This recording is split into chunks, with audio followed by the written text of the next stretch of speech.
Valley Avenue in Southeast DC seemingly has a plain and boring profile as you walk down this street of houses and small apartment buildings that only stretch 4 blocks long. One side of the street is Oxen Run Park.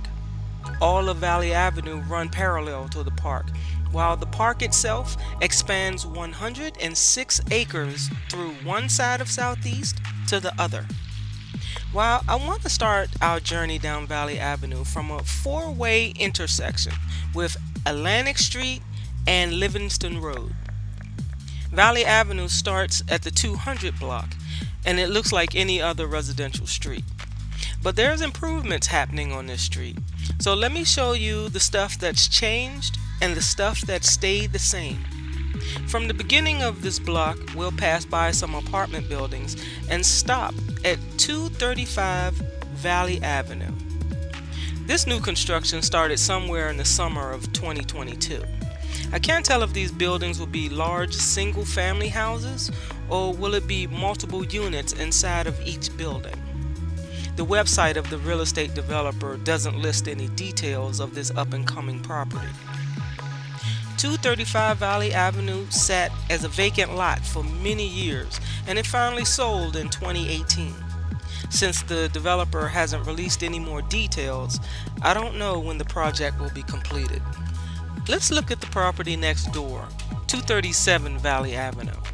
From across the street, I can see a very familiar green sticker in the window, but let me get a closer look just to verify. So when I lift up the folded edge of the sticker, you can see that this has been labeled a vacant property by the city. There are fines attached to this sticker as long as this property stays empty. But I can tell you there were construction workers there.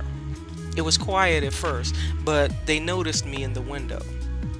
Then I heard lots of banging and sawing when I stood on the porch. I'll only assume that they probably thought I was an inspector or somebody important to this project. So I just waved hello and promised not to take anybody's picture. I wasn't there to start any trouble. Let's move down a few houses to these houses. 247 and 251 Valley Avenue are two large single-family homes with 4 bedrooms and 4.5 bathrooms that were built in 2009.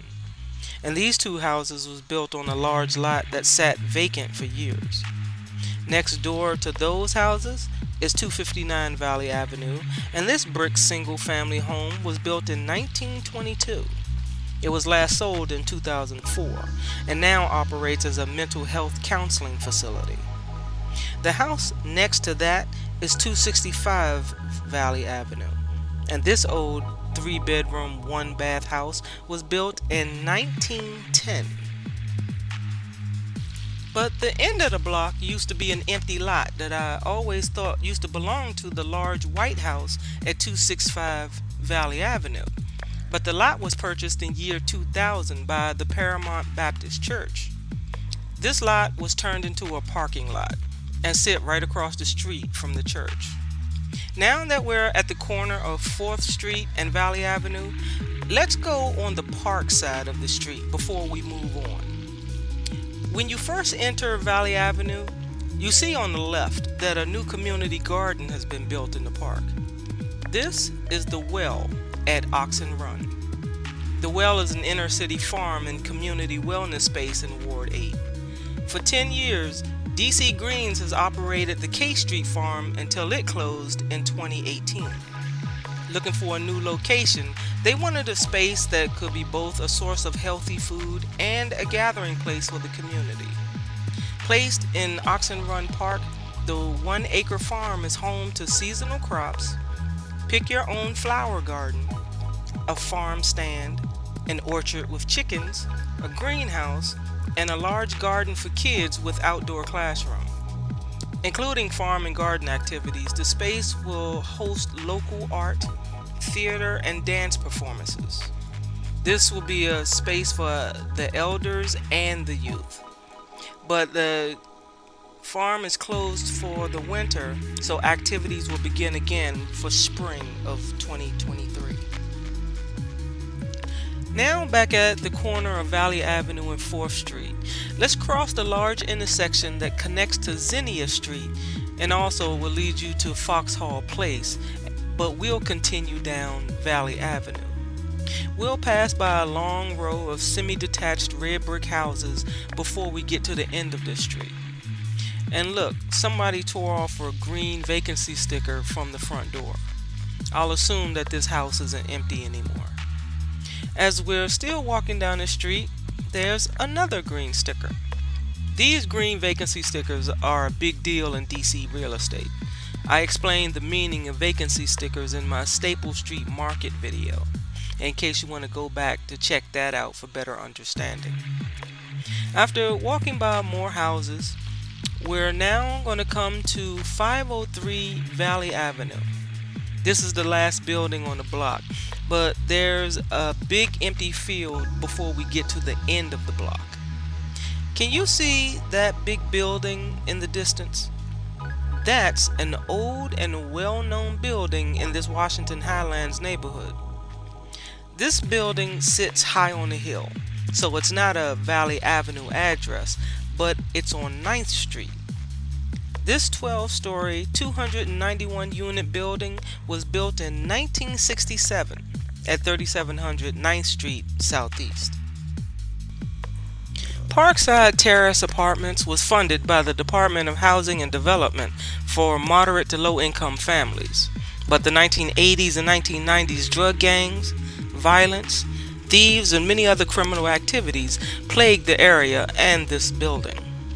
Major damage was done to the building over the years, and repairs to the building stopped happening. HUD sold its interest in the building in 2003, and two nonprofit groups bought the building. One of the companies was Crawford Edgewood Management, a housing management company owned by H.R. Crawford, an ex-HUD employee and an ex-DC council member.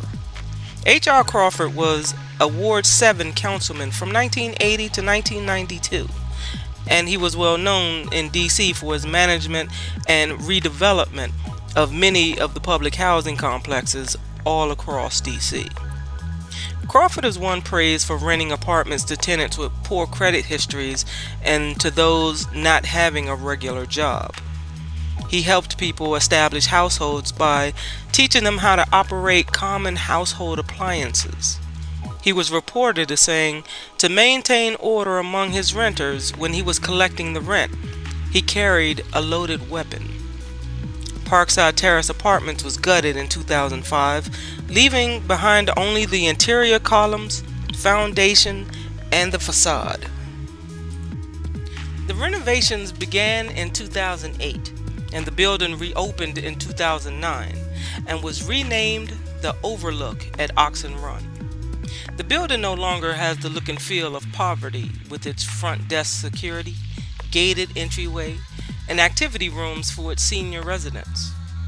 Crossing the street from the Overlook, we cross Wheeler Road to come to our last block of Valley Avenue. This end of the street has a history not always filled with pleasant memories. As it stands today, this residential complex is called the Wheeler Creek Estates. Wheeler Creek is a subdivision of single-family houses, an apartment building, townhomes, clean streets, and has the look and feel of the suburbs. Wheeler Creek had its ribbon-cutting ceremony with the mayor in year 2000 because this development replaced the public housing projects that were once here before, Valley Green.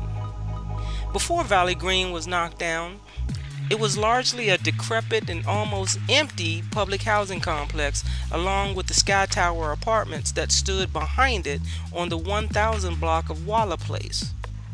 Valley Green, which was built in the early 1960s to house people displaced by the Southwest slum clearance, would soon become a slum itself. This July 1959 article from the Evening Star newspaper shows how the Federal Housing Authority organized the construction of the new $3.7 million Valley Green project to be built at Wheeler Road and Valley Avenue, Southeast DC. The 500-unit apartment buildings were purposely built to house people removed from their homes in Southwest D.C., called the Southwest Slum Clearance. Residents were also forced from their homes because of highway construction and from any public works project. The FHA said that the Valley Green Apartments project was the biggest project processed in the agency's relocation program. The 2- and 3-story walk-up apartment buildings will be built by Baltimore builders Herman and Ben Cohen, who operate Pimlico Racetrack. Under the FHA's relocation program, the FHA will insure the entire cost of the project, allowing the builders to obtain a 100% mortgage. Relocation housing projects are operated by nonprofit corporations, and all income go to paying off the mortgage and operating costs. After the mortgage is paid off, ownership passes to the builder, which means the property goes from being federally owned to privately owned. The rents would range from $66.50 to $68.50 for a 1-bedroom, $76.50 to $78.50 for a 2-bedroom, and $86.50 to $88.50 for 3-bedroom apartments. Families holding certificates that said they were displaced by a public works project would get first preference for an apartment. As long as the FHA insurance is in place, the development must give preference to displaced applicants. Any apartment not rented to a displaced family within 60 days after the grand opening will be rented out on the open market. The 17-acre site where Valley Green is to be constructed is near another relocation project, the 94-unit Trenton Park Apartments in the Congress Heights neighborhood, which was 80% completed at the time of this article. District Urban Renewal and Highway officials said that there will be a heavy demand for relocation housing in the next 5 years, during which an estimated 8,540 families will be displaced. The Valley Green Apartments, designed by Washington architect Milton Swartz and an associate, Victor Smullen, are scheduled for completion in the spring of 1961. In 1964, the Washington Post states that the D.C. Commissioners approved the plans to turn the 2-year-old 500-unit Valley Green Apartments into public housing. The Commissioners rejected the complaints of several civic associations that wanted to block the purchase of the privately owned Valley Green. The board said that they were especially sensitive to objections that the plan would cause undue hardships on the moderate-income families already living there, and that it would overload the local public schools. The D.C. Commissioner said that complete conversion to public housing would take 2 years, and families not eligible for public housing can stay in their apartment until they can find something suitable. They also added that the plan for the construction of new public schools will provide enough space for the additional children. They estimate that there will be another 500 children living in Valley Green because of this changeover. One commissioner was quoted as saying that it's an assumption that the character and habits of people eligible to occupy public housing make less desirable as neighbors than families enjoying a slightly higher economic status. We do not believe that public housing occupants make poor neighbors. Walter E. Washington, Executive Director of the National Capital Housing Authority, said purchase and remodeling of Valley Green near Wheeler Road and Varney Street Southeast would cost several $1,000s less than it would cost to build a similar project. The NCHA was then seeking final federal approval of plans to take over the FHA mortgage from its present owners, the Ben and Herman Cohen Foundation of Baltimore. In the 1980s, the now 22-acre housing project had constant complaints from its residents every week about leaking faucets, crumbling plaster, broken doors, and lots of drug needles scattered on the ground from drug users the night before. The four-man maintenance crew couldn't keep up with half of the complaints from so many buildings. Raw sewage from corroded pipes at one building would keep two crew members busy while the other two would run from each of the other 33 buildings, metaphorically putting out new fires. Valley Green suffered from neglect from the city for so long that it was deemed the most dilapidated public housing project in the city before 1980. Ward 8 Southeast DC was looked at as mostly being populated with drug-pushing thugs and dope-using fiends, mixed with a lot of innocent black people feeling hopeless and powerless. Lots of people who endured the misery had to learn how to have a sense of humor or have an occasional drink from the Players Lounge on King Avenue. HUD foreclosed in 1995 on the owners of the Scott Tower Apartments. It was a company made up of California doctors and dentists, headed by Roy Littlejohn, a man who was an associate of DC Mayor Marion Barry for many years. HUD, which subsidized the rent at Scott Tower through the Section 8 program and guaranteed its mortgage, foreclosed on the property after a General Accounting Office report highlighted unsatisfactory housing conditions and complaints from the tenants about a worsening rat infestation. Scott Tower tenants interviewed by the Washington Post complained that their complex had been plagued for many years with flooded bathrooms, cracked ceilings, exposed electrical wiring, peeling paint, leaky light fixtures, and rats in the radiators. Scott Tower Apartments were originally built in the 1950s as a 217-unit garden apartment complex with 19 buildings. The Scott Tower Apartments were constructed on the 1000 block of Walla Place several years before Valley Green was built right behind it. A nonprofit organization purchased Scott Tower in 1971, intending to convert the small garden apartments into 150 larger units for larger families of low to moderate income. Renovations started May 1971. By November 1972, two contractors had defaulted on their work on the rehab, and the nonprofit fell behind on its federally insured mortgage payments. At the time, 8 buildings had been completely renovated. 3 were 50% finished, and work hadn't started on 8 others. Although the nonprofit wanted to complete the renovations, HUD insisted the property be foreclosed. Title transferred to HUD June 15, 1973. The 8 rehab buildings had new air conditioning, new heating systems, new kitchens, and laundry facilities. From the 63 units that were renovated, 18 were 2 bedrooms, 15 were 3 bedrooms, 21 were 4 bedrooms, 1 was 5 bedrooms, and 8 were 6 bedrooms, with rents ranging from $75 to $225. Now the buildings had 70 families in the unfinished complex. After acquiring the title to Scott Tower in June 1973, HUD hired a management agency to continue to operate the partially rehabbed complex.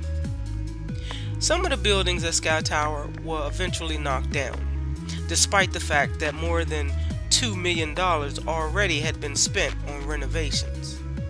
By September 1974, HUD realized that Scott Tower's deteriorated condition would render any further efforts at rehabilitation futile.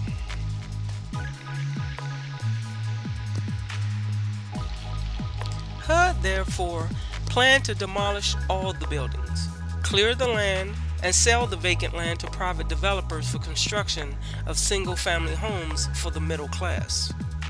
HUD determined that there's no alternative to demolition.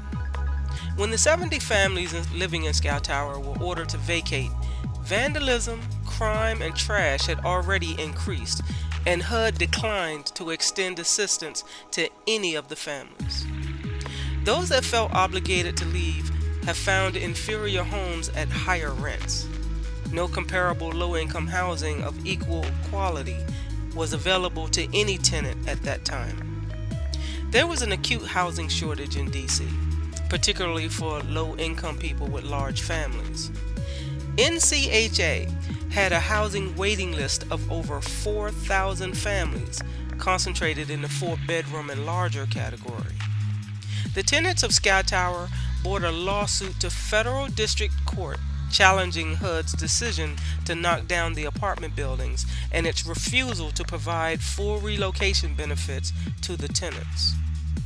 January 1975, a federal judge had forbidden HUD to knock down the buildings and ordered them to fix up the remaining buildings and move evicted tenants back into the complex. The D.C. Court of Appeals agreed that these tenants were considered displaced persons and had to be provided homes. The district government has been working on a possible takeover of this complex for years. In December 1976, the district and HUD agreed to a sale. Negotiations over the exact arrangement took more than a year and a half. The complex was eventually sold to friends of Mayor Marion Barry. By the late 1980s, Valley Green was a violent open-air drug war zone. The violence finally calmed down thanks to the stepped-up efforts of fed-up residents and the police.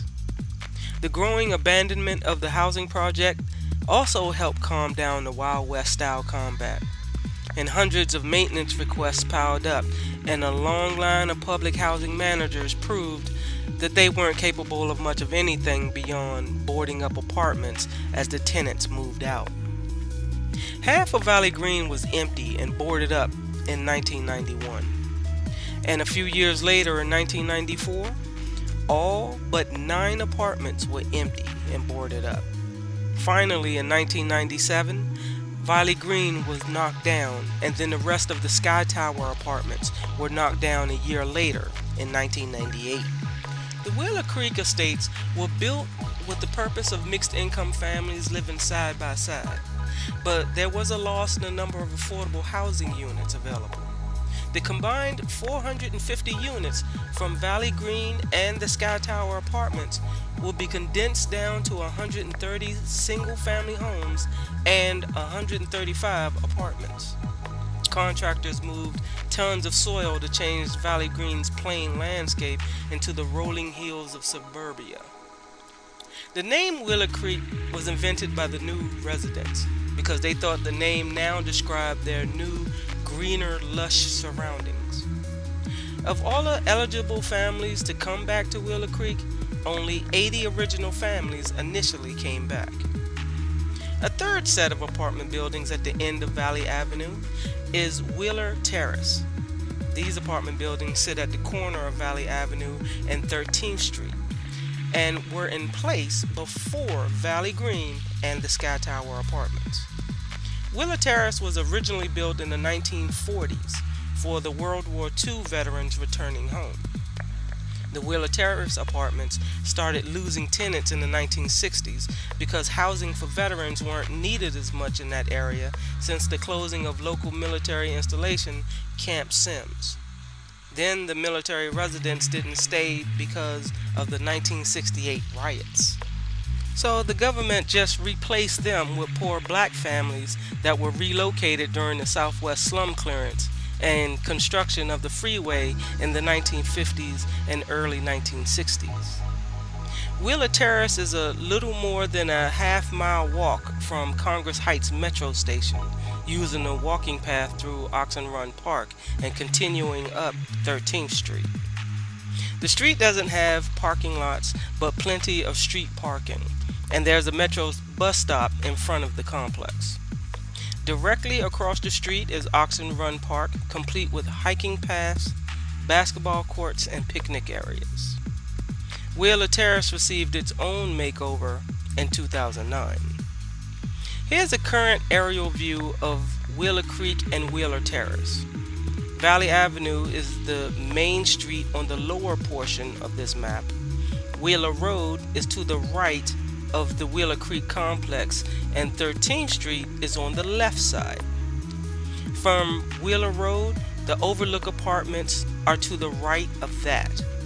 From the left side of Wheeler Creek on 13th Street, UMC Hospital is to the left of that. UMC Hospital is on the DC side of the DC and Maryland borderline, and that street is called Southern Avenue. The Sky Tower apartment sat above Valley Green on Waller Place at the 1000 block. Waller Place actually extends further across Wheeler Road, but we'll just concentrate on this side. Here's the Wheeler Terrace apartments at the corner of 13th Street and Valley Avenue. And on Waller Place, here's where the Sky Tower apartments were in relation to where the large Valley Green complex sat in between Valley Avenue and Wheeler Road. Besides keeping the Waller Place Street running through the new Wheeler Creeks estate, Varney Street is also still there. But now there's a new street in Wheeler Creek. This street is Blakely Lane. I was told by my cousin who used to live on Waller Place in the Sky Tower apartments that Blakely Lane is named after the Blakely family that used to live there for over 20 years. She couldn't remember more details, but she remembered going to school with one of the Blakely children. So my question goes out to my old school Washingtonians who are in the know. Can you tell us who is Blakely Lane named after and why? Tell us in the comments section all the information that you know. This seems like a family to be profiled and remembered in DC history, don't you think? Thank you for following me down another DC street for more DC history. Let me know, do you remember Valley Green or the Sky Tower apartments? Do you know somebody who used to live there? Leave a comment to rep your hood and show your DC pride. If you want to follow my channel, hit the subscribe button and the notification bell for every time I upload a new video. If you want to show your support for me and my channel, click the PayPal button on my channel banner or click the link on my About Me page. You can also go under the video and give me a super thanks. With all my love to you and yours from Washington, D.C., I'm Dickie D, your DC tour guide, and I will see you in the next video.